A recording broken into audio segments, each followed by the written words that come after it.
Wow, that went live quick. We're going to give it a couple of minutes, everybody. Come on, Dave. Kick a little beat to it, buddy. That was a good group. New Kids on the Block. I wonder how old they are now. My age. Older than me. Yeah. They were in the 80s? Yeah. Jesus, I don't even Yeah, they were probably They born were in the late 70s because I had their dolls in the 80s. Mid 80s. They're in their 40s and 50s. Yeah, I was yeah. gonna say they have to Joey be McIntyre's the youngest. back in the day. We're just No gonna way. put another minute here, and we'll let people sign on. And good evening, everyone. We're gonna, like I said, give a couple minutes here. We are live on LinkedIn tonight and a couple other broadcasts, social media. How's everybody doing? How you doing, Rich? Hey, always good, buddy. You know it is. We got some great guests tonight, I know. all the way from Manpower. Manpower. We are, it's fortunate tonight, everybody. We have Amy Malecki and Bridgid Kidd of Manpower. Amy is in Reading, right? The recruiting solutions manager, and Bridgid is in Levittown, the recruiting solutions manager in the Mid-Atlantic Division. So we're going to start right off. What we're going to talk about tonight is the role of a recruiter and how things have changed. And I want Amy, why don't you tell the story of how you two met? Oh no, Bridgid tells it way better. Yeah, This so platform to her. I came into Manpower in 2012 in the Bristol, Pennsylvania office, where Amy at the time was the sole recruiter. So I was the second ad in there, and we worked amazing together, really developed a great rapport, and just knocked it out of the park and sent our manager to Mexico all the time. We did. Yeah. And then, Amy moved into our experience division and grew from there. I moved into a market manager role in 2015 and then helped Amy get back into the Reading area in a market manager role. So we followed each other through that.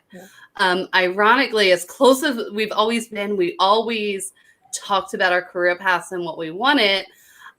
These recruiting solution manager roles that came up, we kind of didn't really talk about what we were doing. And then in October last year, an email came out announcing Amy Malecki for the Upper Northeast recruiting solution manager and me for the Mid-Atlantic. And I think that's the only time we ever kept a secret from each other. So now we are back together.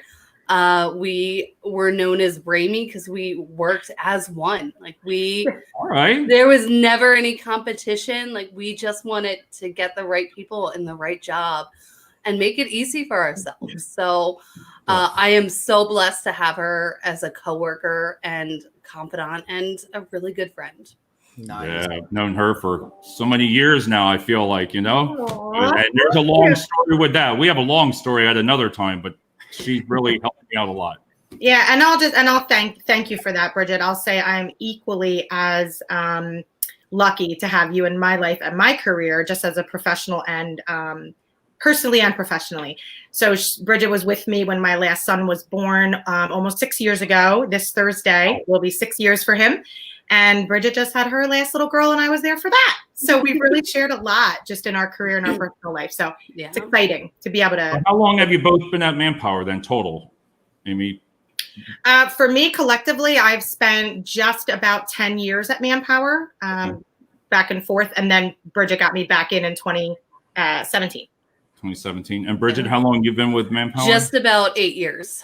Nice. Oh, wow. So you've got some experience there. Well, I'll tell you what, Richard, we made history tonight. 3 staffing companies all on one page. Wow. What's the odds of that ever again? This is We're doing it right. With these two girls, you all right? Come on. That is insane. I thought about that tonight. I'm like, this is history in the making. Right. But let's, Richard, I always like you to ask the first question on the reason what the role of a recruiter, what you feel. And then I want you to ask Amy and Bridgid a couple questions and let them do their thing here.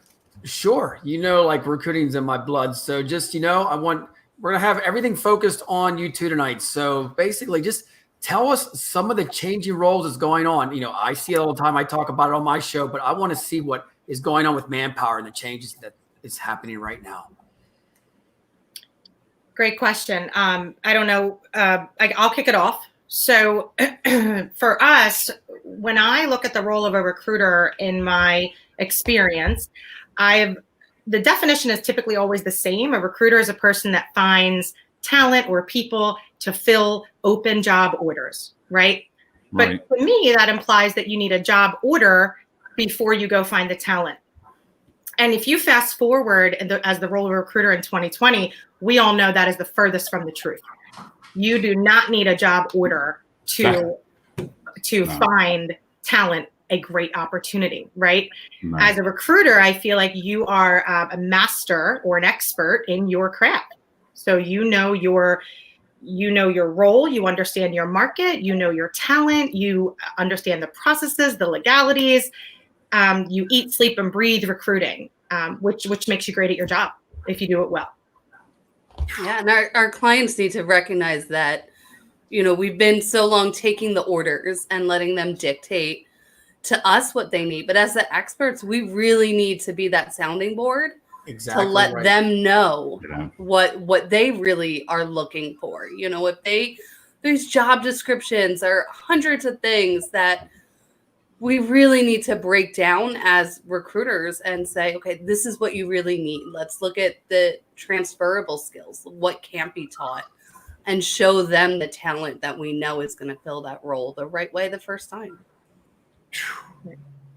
That's a good question, Rich. Yeah, totally agree on that. And I think that we have to take this another level is like the job descriptions. And I'm sure you see this all the time too. The companies, they're unrealistic. They want like 10 years experience. And then we have to go in and we have to throw down and say, hey, this is not going to happen this way. Right. I mean, we have to, right? But nobody wants to, because what happens? You're going to lose the candidate, right? Or you might lose the client, right? But we can't be fearful about that. I mean, right, Dave? It is, because what I've noticed is some of the clients coming to myself now is, okay, they've been in management, or let's just say a supervisor in logistics, and now they were furloughed. Something happened. Now they're applying for a lead position at a logistics. And then sometimes somebody doesn't want to give them a chance because they're overqualified, underqualified. Why would I give them a chance? Mm-hmm.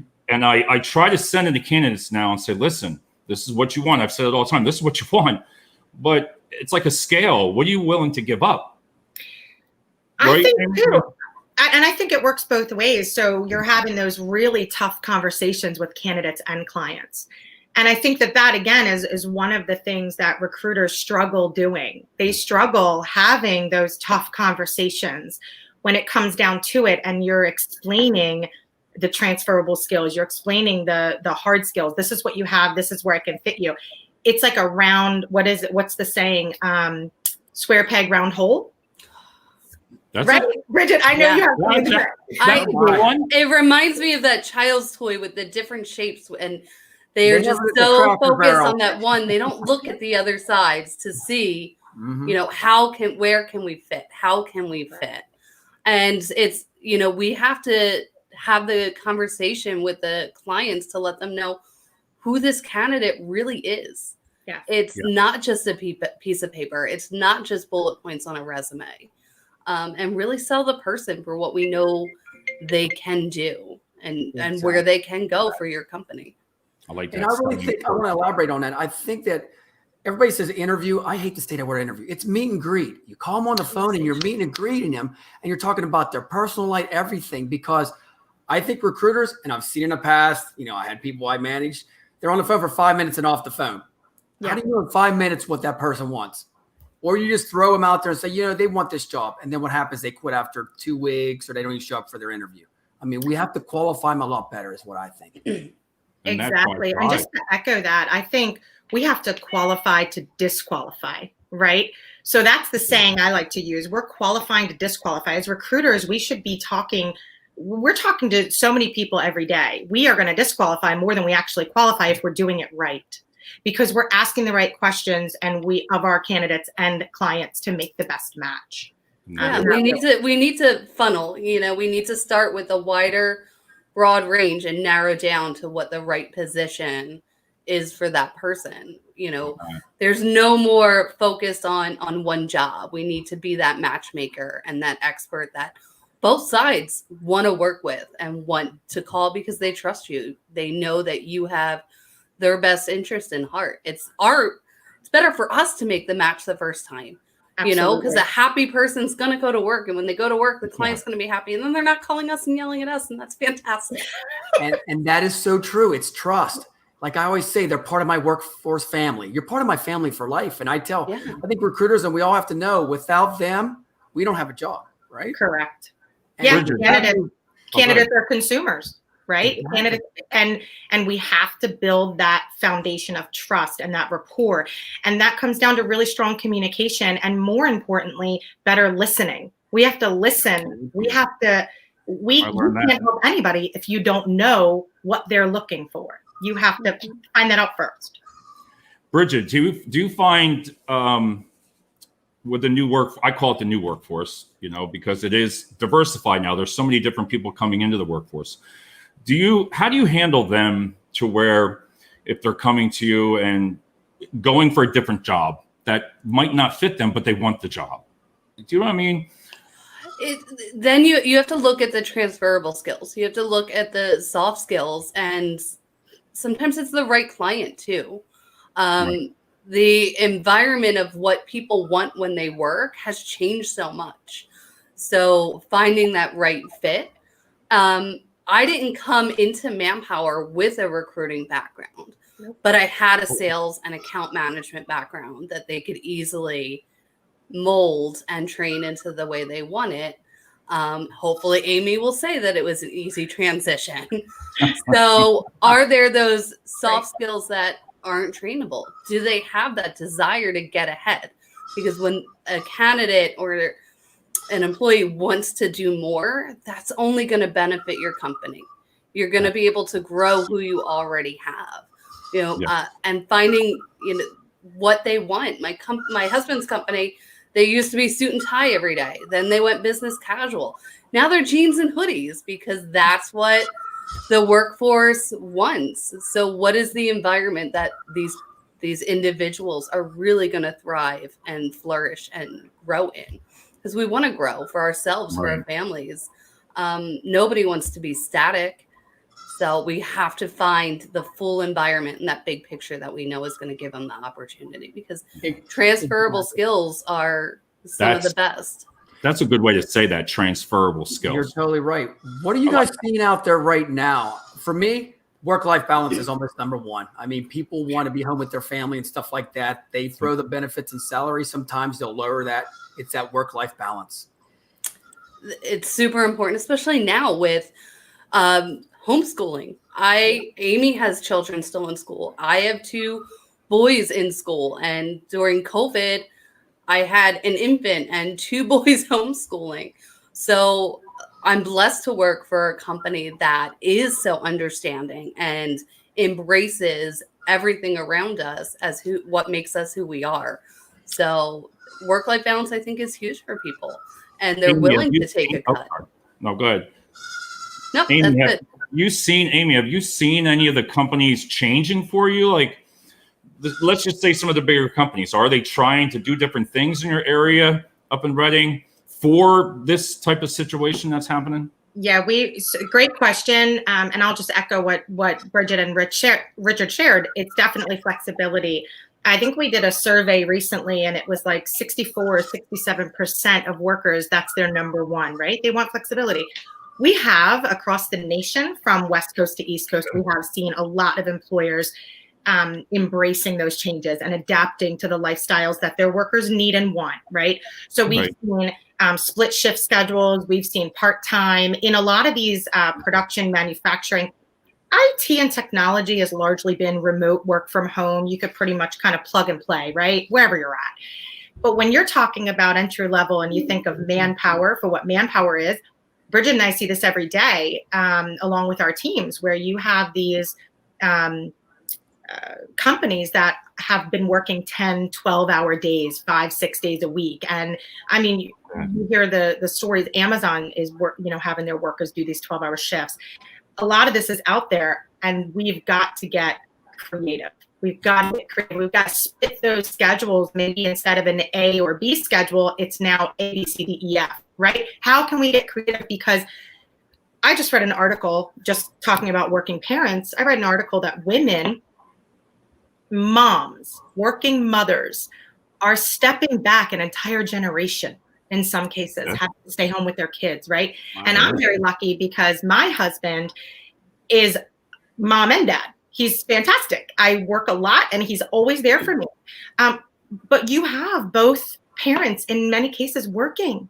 So now they're having to come up with these cross shift operations where they've got to be flexible. So yes, I absolutely agree. Flexibility. And we are seeing a lot of employers adapt to that. Are you? Yeah. Good. Rich. Exactly. And I think one thing that me and Dave talks about on our show all the time is how about some of these hours, like 11:45 to 5:45 a.m.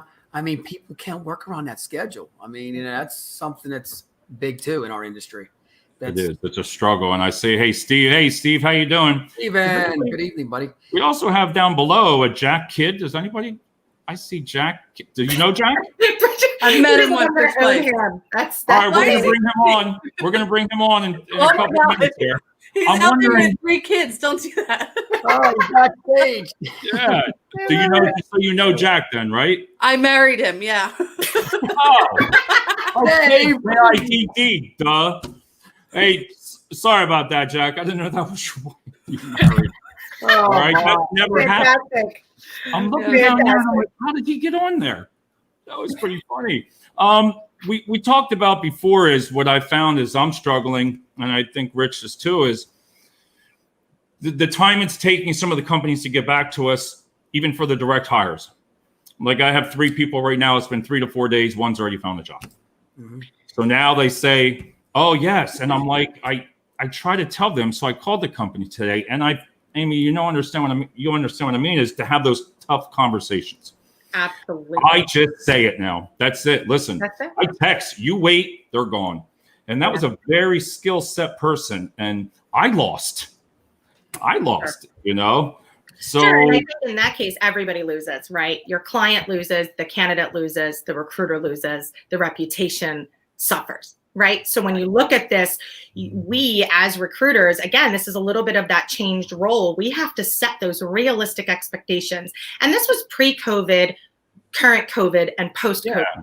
This is the job of a recruiter, right? This is what we do. We set these expectations and we have those difficult conversations with clients to let them know these candidates are not a dime a dozen. They're 1 in 50.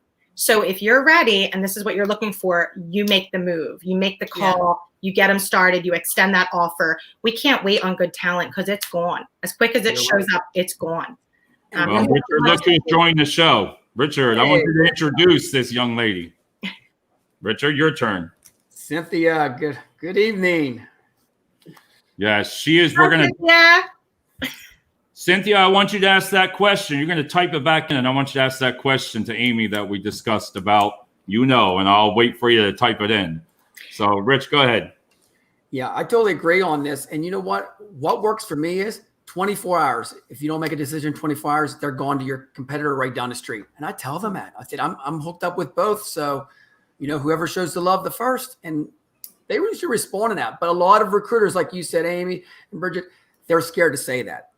Because we're all walking on eggshells. We talked about that before. You shouldn't be walking on eggshells with HR at all. No. Your best friend. Yes, we are an extension of HR. I feel like, the days of competing against one another are long gone. We have to collaborate. We've got to collaborate. We are an extension of you. So to have those conversations, that's what a trusted partnership is all about. It's a two-way street. It's like a marriage, right? If that level of communication is lacking, everybody's going to lose. So you've just got to almost put it out there and give it to them straight. We're very lucky, Bridgid and I, because Manpower, I mentioned this the last time you had me on the show, Manpower has so much data. We are, as large as we are, we can pull the data, we can pull the numbers, we can give you facts about your market conditions, about your pay rates. Shameless plug on Manpower because we're that large. But these are the conversations that we need to educate. And it's everybody, educating clients and candidates. Mm-hmm. It is. And Bridgid, how do you talk to the recruiters now? We all, been in recruiting, but what do you talk to your recruiters now about after COVID right now? Like, what do you try to tell them? We have to keep going, and we have to capture the talent quickly, and keep that communication. So we have encouraged, when we went more virtual, we encouraged the video calls, build that rapport, get them off of the technology, because that's where you get the buy-in. That's where you want them saying, I want to work with Amy.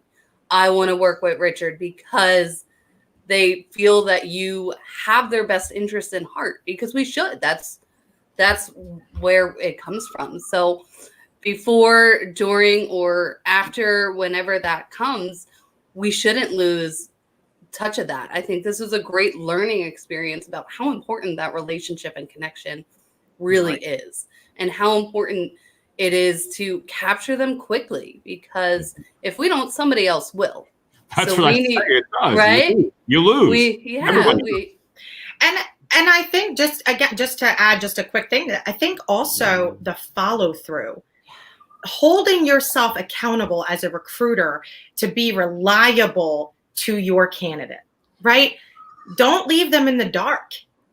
If we're setting the expectation up front, we're going to know all along the way that will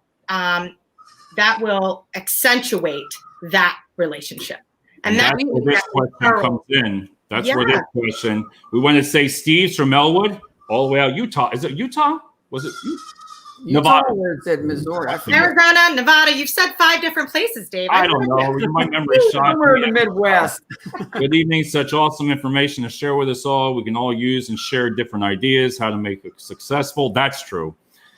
Jody, there's Jody. She's from Oh, you know Jody. Now, I know Jody through LinkedIn. I know everybody through LinkedIn. Yeah, this is the best question. And Amy, this goes out to you and Bridgid. This is what Cynthia struggles with, and we know her personally because we really take her to heart. We've been trying to help her. Yeah. She's very skill set, got a lot of great jobs. Her and her husband came over to the office, spent all that time with us. She had a blast. She was nervous. She walked out of here great. Been sending the video resumes out to her. And then she was just saying the other day, 2 hours worth of interview processes filling out, and she still doesn't get any calls. And then she sees the jobs reposted. So I'm going to have you girls answer that one. All right. Bridgid, do you want to go first? No, you can go first. Oh, okay. Yeah. Okay. All right, Cynthia. Fantastic question. I will not answer on behalf of all recruiters, because I can only give you my opinion of me, right? But I'm going to be blunt when I say this. I feel my opinion is why recruiters don't call back: poor time management. I think it comes down to poor time management. Again, I go back to being reliable, having strong communication, listening, setting those expectations. If you are uncomfortable having tough conversations, you're not going to pick up the phone to call that person to let them know why they didn't get the offer, right? And then I say time management because as recruiters, we try to stuff 15 hours worth of work in an 8-hour day. Recruiting is not 9 to 5. Right? Recruiting is 24/7. When you are there for your talent, you are all in. You are talking to your clients nights, weekends, early mornings, whatever that looks like to you and your industry and your verticals that you support. I just think that time management. Recruiters will sometimes get caught up in that day-to-day tactical administrative, and they will forget, I'll say honestly, forget in some cases to circle back. And others will move on as quickly as their client says no. And that's very unfortunate. And it's not right, frankly.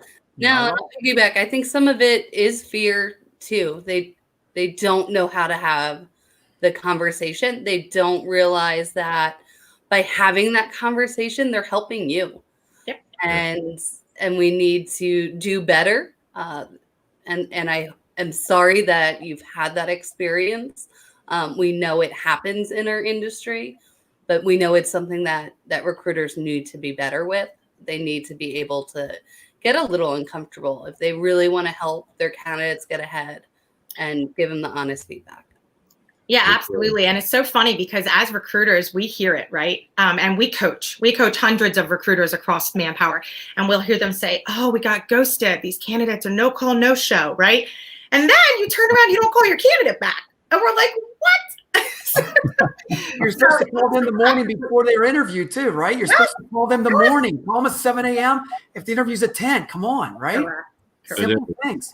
Yeah. And Rich, do you want to add to that with Cynthia? We're going to have her back on Friday, Rich. She's going to come back on for Hire Me Friday. I'm going to tune in Friday, Cynthia, and Dave's going to share your information with me. Yes. I think recruiters, the follow-up part is the big thing. And for me, I don't even say the word recruiter anymore. I changed my name. I'm a job agent. I'm your agent to find you a job. Yes. I'm telling you, that word, people love it. Nobody ever ghosts me anymore. It's like, they're like, wow, you're my agent. You're my Jerry Maguire. I use that little bit of a lingo. It's like, show me the job. And stuff like that. You have to be comical and they have to trust you. And I think it's breaking that barrier. You just have to be friendly. If you just go in with a straight face the whole time and you're telling them, well, I hate to say this word, it's a temp job, but it's not temp to hire. Don't lie to them. After 3 weeks and they're like, well, I don't have a job again. You know? I mean, I think but you know what? And Richard, to your point, we're in the middle of a pandemic. Yeah. Temporary jobs and the flexibility to keep your skills honed, keep a paycheck in your pocket, maybe continue your 401k. What? Why aren't we looking at these things, right?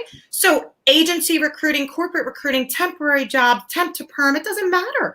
Expand your horizons, get out there, talk to recruiters, really look at what's out there and available to you. And you never know what a temp job really can turn into. You never know who you'll meet there. I begged my friend's son, take this 1 week temp job for me. It's been 2 years. He's hire permanent and making so much money and learning new skills just because I begged him to get off the couch. But you never know what it'll turn into. All three of my jobs have been through temp agencies. I worked for First Kelly Services. Then I went to Manpower. I was a Manpower person. For over there, I was Manpower. And then I went to same thing. I can say it now, Staff Mark. I went there. But I won't go there. I'm not going to go, Richard. Anyway. Hey, I'm going to elaborate all my staffing careers through staffing companies. I never had that stigma. I never had that saying I didn't like staffing companies. I never heard that. I went to them when I lost a job. If I did the same thing today, I would go to every single one, drop my resume. This is what I'm looking for. If you go to all 10, that's the job. They look for you, and they found me full-time jobs, all three. Right. All you have to do is step out of your comfort zone. That's it. Ask questions and learn a little. One thing I want to ask both of you is, and something that me and Dave talk about all the time, is job postings from recruiters. Sometimes they go way overboard. Am I right? You have to teach. You can't make it a paragraph or like a Stephen King novel. Nobody's going to read all that, right? Richard, are you listening to my calls the last couple of weeks? I think he's been eavesdropping. Well, your phone's wired. You're tough. No, don't ever do it again. Yes. I always say we don't like to read resumes that are done in paragraph form, right? Anytime we get them, we're like, bullet points, simple, quick information. We're no different than a candidate. We need to think like one. Exactly. So if we know that's attractive to us, we need to flip it and make it attractive to them. I got to tell you, I wish I would have paid more attention in corporate. And the reason I'm going to say no, because when it comes to job boards, right? Listen, you can tell people all you want to do, just do it. But until you do it actually yourself. So instead of cut and copy paste everybody else's, then you get in trouble. You forget one board. I know. Career Builder caught me. I'm going to call them out. They called me, Dave. Are you? No, I went with Uline. I'm sorry. They're a good company. I tried to help them, but all I was doing was helping them. Are you working? They were concerned. I was like, oh my God. See, I'm allowed to say that stuff, but I'm like, oh my God. Boy, Dave. But my point there is I went and got Grammarly. I paid for the whole year. Grammarly is awesome when you pay for the professional service. So mine is not very well, but I'm doing very good. When I do a job, we're down 166 mistakes on errors, on spellings and paragraphs. But I learned from it. I learned to put that apostrophe after and. You know what I mean? You'd be surprised with 4 pages. I don't even read it. And that's funny. Bridgid is my Grammarly. I just want to, with the Bramy show, I'm very lucky because I just pass all my emails to Bridgid, and I'm like, could you just add that comma there? Okay. But I think a lot of it too, when you're talking about job postings, adverts are great. It's going to put your company at the top of the boards. If they're developed and formatted appropriately, you may get some hits on there. But let's face it, people are not applying to jobs right now. They're not. So as recruiters, again, I go back to the role of the recruiter. How has it changed? It's nothing new. We just have to expand our network and build the relationships. I am never worried that automation or robotics is going to come in and take my job, because you can never take that human element out of recruiting. You can't. Human connection. People are people. Here's Amy's friend. Yeah. Hey, look at that. See, I knew. Look at that. She jumped right out of there, Kuvia. Can I plug something in? Because I know there's a lot of people watching today. Just number one, thank you for tuning in. Yeah. If you're enjoying this show, I just want to add that tomorrow at 2 p.m. Eastern on the Manpower LinkedIn, we are hosting, Rebecca Kowalski is moderating Outside the Lines. It's a webinar that talks about the new approaches to today's extraordinary workforce challenges. So we're going to have, Procter & Gamble. We're going to have keynote speakers from Procter & Gamble, from Rockwell Automation. It's going to be really good. So again, if you're enjoying this, that's tomorrow at 2 Eastern, and you can get that off of Manpower's LinkedIn site. I just had to throw that out there. Sorry. That's all right. It's going to be a good one. It's going to be I talked to him for an hour today, Tuvia. He gave me that talk for an hour. He's a good man. He's got some ideas, and I know you know what I mean. He's incredible. For what he does, and he puts it like it is. He was telling me, he put me right in my place today. Rich, what do you else see in the difference in recruiting now versus? You know what? I think like Amy said it and Bridgid said it, it's basically the same. We've been doing virtual forever. One thing I'm going to throw out there, and you guys will be like, wow, on this. Last year, I had 50 people, candidates, go to this job. They all got hired. Zero money on recruiting. Guess what my theory was? One person gets hired. They come to the office. I give them a handshake. I call it the hire me handshake. We take a picture. They put it on all their social media. Before you know it, my phone line's up. Within 4 weeks, I got 50 candidates. Didn't spend a penny. That's something I tell people before. If you get a picture with the candidate, shaking their hand, you both got a smile. You put it on social. They put it on their own social media. They do all the marketing for me. And then it's amazing. And you get people that way. But I think we all have to just adapt to the situation. Nobody wants to change, and we have to face it. We always talk about it all the time. Nobody wants to change at all. I love the change. I think this is great. Virtual is the way to go. I mean, we don't have to have the people come in the office. I don't know, Amy, do they still come in your office and line up and all that stuff, or is everything pretty much virtual now? Well, it's a good question. Again, we're global, right? So the pandemic being global as well, we have certain offices that are open, that are abiding by protocols, COVID protocols. We're hand sanitizer, masks, 6 feet social distancing, typically appointment only. But that largely we're still virtual. In a lot of places, we are still virtual, and we are making it just fine because we're going back to our roots in recruiting, and we're having those meaningful conversations. And I just want to put this on Bridgid because she's got a brilliant analogy. I think one of the things for me, in addition to the role and how it's changed, what recruiters I feel could benefit from is their commitment to consistency. Yeah. For anybody on my team, they'll tell you, I say that pretty much every day, your commitment to consistency will drive success, but it's consistent. And it's ongoing. To your point, Richard, when you market yourself and people want to do business with you, it's the same for a recruiter. And Bridgid has a great analogy for this consistency. Yeah, it's not going to change overnight. We have to rebuild the way that we're doing things. And I always say, I wanted to lose weight. I went to the gym one day, came home the next day, I didn't lose any weight. So the gym doesn't work, right? We know if you want to. You have to keep up with it. You can't just go one time, run on the treadmill for 20 minutes and expect to leave with 6-pack abs. Correct. So you have to stick with it, build it out, continue, market, brand, and get yourself recognized and out there with referrals. Like you said, Richard, you were able from one to just share and share and share. Word of mouth is the best and free advertising. Nobody's going to explain their experience better than the person that experienced it. And there's still free advertising out there. Another thing I do, you're going to laugh at this. I team up with all the pizza shops and I put a flyer on there, pizza for free. I get all these people, football games and everything for free. So I spent $100 on all these flyers and they post it on for free. That is traditional old school recruiting. Let's get back to that. Yep. Go back there. Yes, go back there. What's it hurt? Love it. You drop them off and if calls come, right? And the biggest thing I've learned so far is answer my messages. I'm telling you, if I go back and I've learned it, and I'm going to be the first one to tell you, if I wish I could have done things different in the high volume, I really would. I've learned so much to where they're there.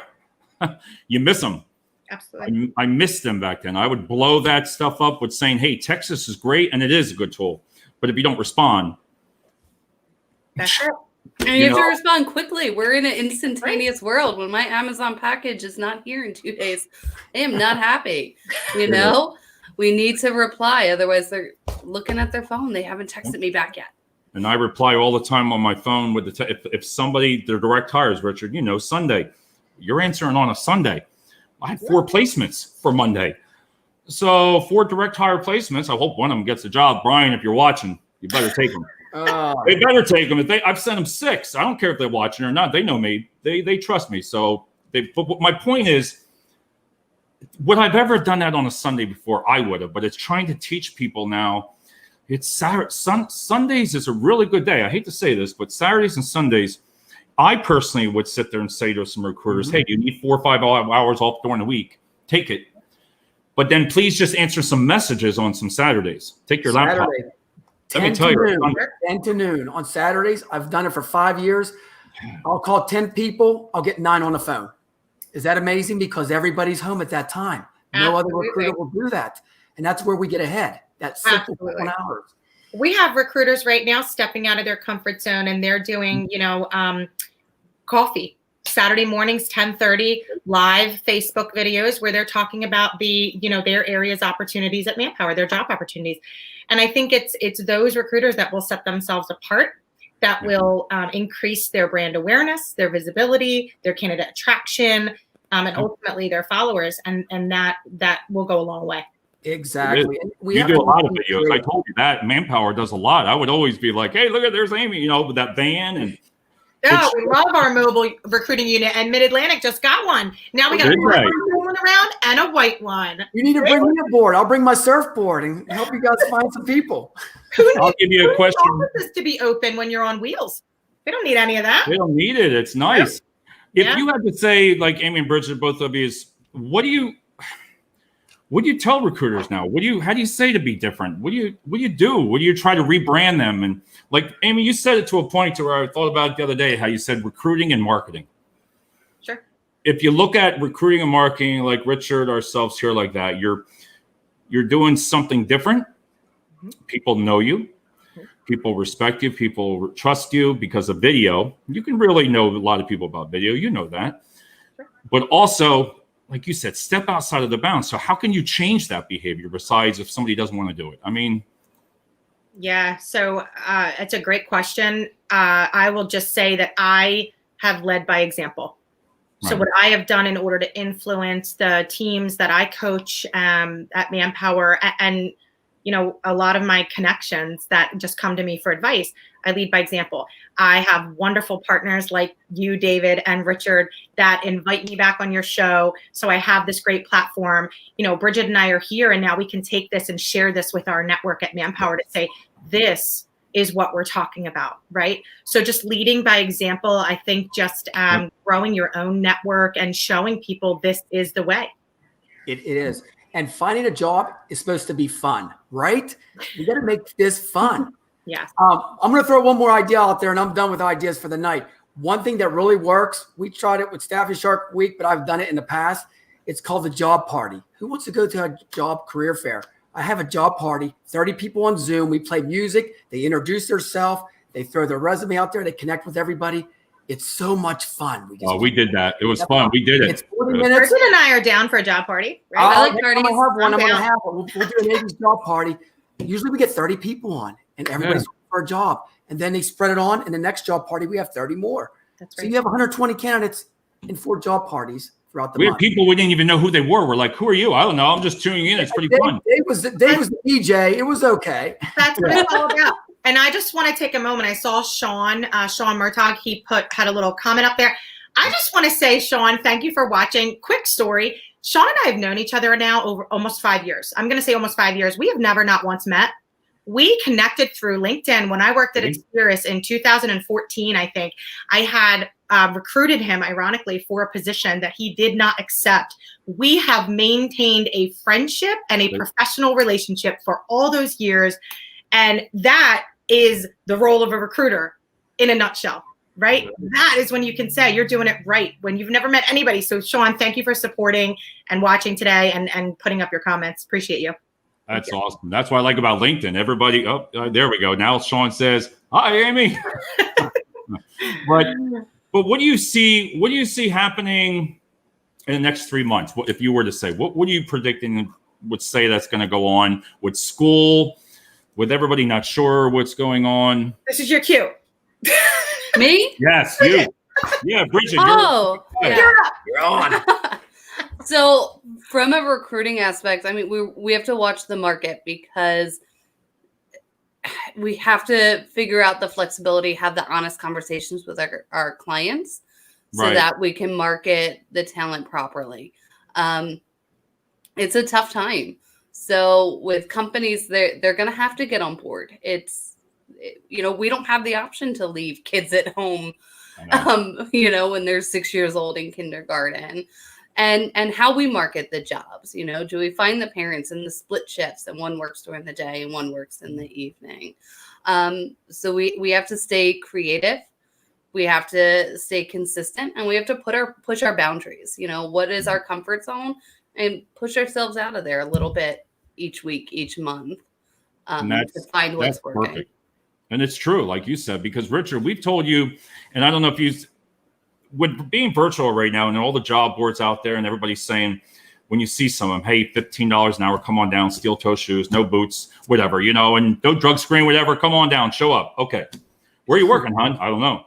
It just said, come on down. My point here is being virtual is years ago, I know things were different, but you could tour the candidates through the logistics centers. You could tour them and say, okay, this is what you'll be doing. Okay, they'll want to do it. But those days are gone. But the virtual, to take the candidate from point A all the way through the whole process with a platform like this that we've done already, is we have the candidates. Now we get the company to do, listen, they can hire anybody they want. They can do a professional, just the background. Amazon's doing a great job at it. So what they're doing is they're showing the job. So I could stand up here with a green screen. I can have you right behind me and showing you. Everybody's on that platform. Hiring manager comes in. You can do all your packet orientations right there. We've done it. Orientations right there, 5 people. Then when that hiring manager left, I said to him, okay, who didn't like the job? Okay, so that's 4 people now. So think about it that way, is now that you didn't have to say you got 5 people coming, you got one person that's already said he didn't like it because he saw the video.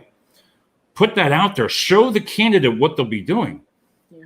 If and I'm not saying I know it all, but it worked because that person sees it. Well, I don't know if I want to work in there like that. It can help the retention slightly. It can help. Oh, absolutely. I think more than slightly in many cases, because again, you're setting the right realistic expectation. That's what I mean. It's transparency. And this is what we need to bring back. So I definitely I agree with everything you just said. Exactly. And I think real quick, Dave, that we have to understand, other staffing companies, big ones, have to understand that we just can't throw bodies anymore, because that's given us a bad name across the industry. And we've all seen it before. I've worked for agencies I'm not going to talk about, where it says, just put anybody there. We don't care. We just want somebody to be there for the day. Mm-hmm. Bridgid, I'm going to let you take this. We run away. Go ahead, Bridgid. This one's for you, Bridgid, if you want to read it. And in your experience, are your clients afraid of MBAs, or do they like to work with them? Would you look at my profile and give me your opinion? I absolutely would look at your profile. And I will say clients are not afraid of MBAs, but they are going to look at what you're applying for and how it's going to relate to it. So you need to make sure in your resume that it's not just focus on the MBA. It's what you've done, what other skills you have, and how you can use that to grow that company. You know, it's the what's in it for me perspective. When we look at jobs, we want to know what's in it for me, right? What hours, what pay. The company needs to know as well, or how are you going to meet their pain points? I don't think an MBA should affect that at all. They're going to look, they should notice that you want to do more and you can work hard for them, because it takes a lot of effort to get that MBA. Amy, you want to? I agree. I just think practicality and accomplishments. So I do not shy away from MBAs at all. I love the experience. I think that it has a story to tell. And then I would say, again, you're talking about your accomplishments in a work setting, right? What have you done? And that, to Bridget's point, will speak to their pain points. And that's going to really drive them to want to meet you and have that next conversation. On that part. Rich, you want to add to that? No, I think it's totally, the MBA, we just have to make a decision on that, which, the companies, but I don't think it's going to affect you at all. I mean, maybe 10 years ago, it might be a little bit different. Right now, more companies have open minds.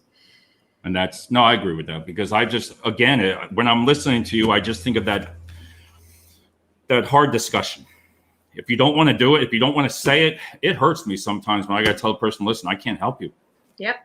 There's nothing, listen, I can't, I've tried, but then I see the relief on my face and I see the relief on them. Like I just text, I always text, say, listen, I'm going to get back with you. And they're like, thank you. So thank you. And I will call the company tomorrow and say, Brian, yes or no. But the point there is that discussion, like you brought it back. It's tough. It's hard. Sure. It is. And I don't know what to do sometimes besides just say it, and then they'll come back. I think if you're honest, they're going to come back to you. Mm-hmm.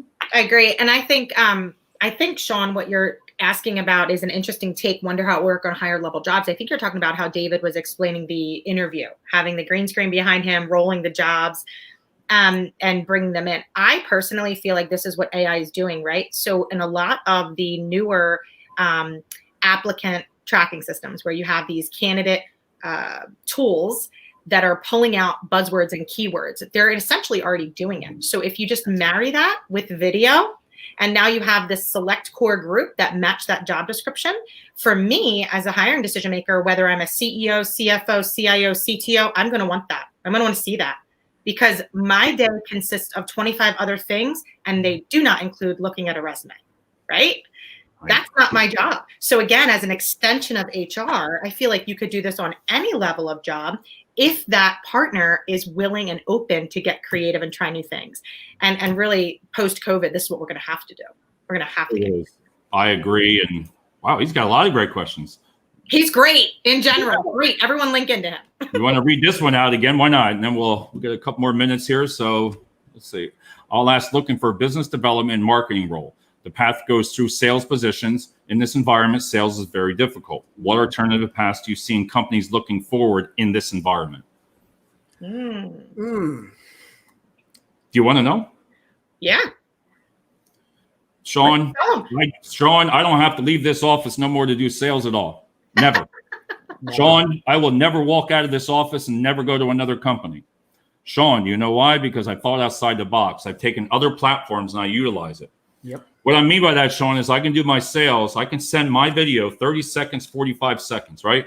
I am going to send it to you in the most formatted, nice military background, right to what I do, Dave Wilson, results staffing, blah, blah, blah, blah, blah.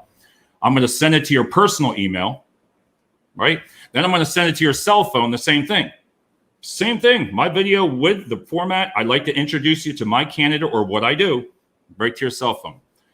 You can't block me, because everybody on social media, I can run a report right now and I can pull 70,000 emails just like that. Like that. But you couldn't do that in corporate. I can say that now, Amy. I'm sorry. I have to put that. You can. Everybody on social media can say that. But seriously, here goes those veins. But you can get all the emails and do the sales, right? So my sales goes out. With the video resume, I can tell who opened it. RCN, I know you're listening out there. They opened my sales video 99 times. I can tell you each email that opened it. I can tell you the times that they opened it, and I can tell you who shared it. Now, I haven't pushed it. I haven't gone after them right yet. I'm going to give it another week or so. Then I'm going to do round 2 video for sales. The same thing. It's all learning right now about the virtual. Sure. Sales, you still need that grassroots. I've said that before. And you said it, Amy. You need that team, personal, AI, everything together. And if you work it out, let me tell you, Richard, you know me. I go nuts on it. It really, because you still need that person.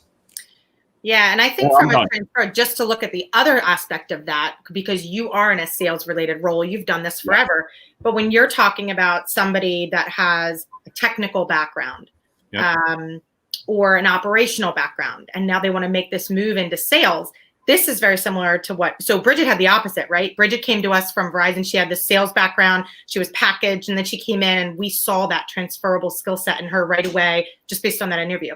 I think it is, you know, almost looking at your resume as your own selling statement is a terrible phrase, but what help me, Bramy, looking at your resume as your brand. Your resume is your branding, right? So when you're talking about you want to make this move from technical or operations and move into sales, I think you need to brand yourself in the career you want. Mm-hmm. So, and working with recruiters like me, Sean, I swear one of these days I'm going to place you, I promise. But working with recruiters in your vertical or in your field, they too, you have to have that very close relationship where they can go ahead and present you in that. They're your advocate. Yes. Your advocate. I misread that question. Sorry, Sean. I went off on sales. And now you're listen, I'm bringing you right back. Man, Dave. No, that's what it is. I know, real back. Gotcha. But no, that's good branding. And Richard, we talk about that. Who are you? The shark. I mean, come on. You got to brand yourself. You got to brand your personality too. It's got to be you. You can't try to brand yourself that somebody else wants. You just got to look at yourself in the mirror and say, this is my brand. If it's your name, if it's something else, and go with it. Yep. All right. What we'll do here is, first of all, I want to thank everybody. Then I'm going to say to all the, staffing companies who's watched this, and we know some people there, Rich, from all around the UK. Hopefully Steve's watching this. And to educate, the reason Rich and I like doing this is just to educate, because you can say things. Look, 3 staffing companies, we talked about what we could learn. Sure. That was it. It wasn't about, we want this person, they want that person. Because me and Rich work together. We've got ourselves a board now to where I'm filling some jobs for him in Pittsburgh. Who cares? We split it. It's like, who wins? Just like you said, Amy. Yeah. No, if you don't pass that person on, those days are over. Why not? Why not split? Why not work as a team? But that's what I like to do is show companies here tonight is it's okay. That word collaboration, that's a big word for me.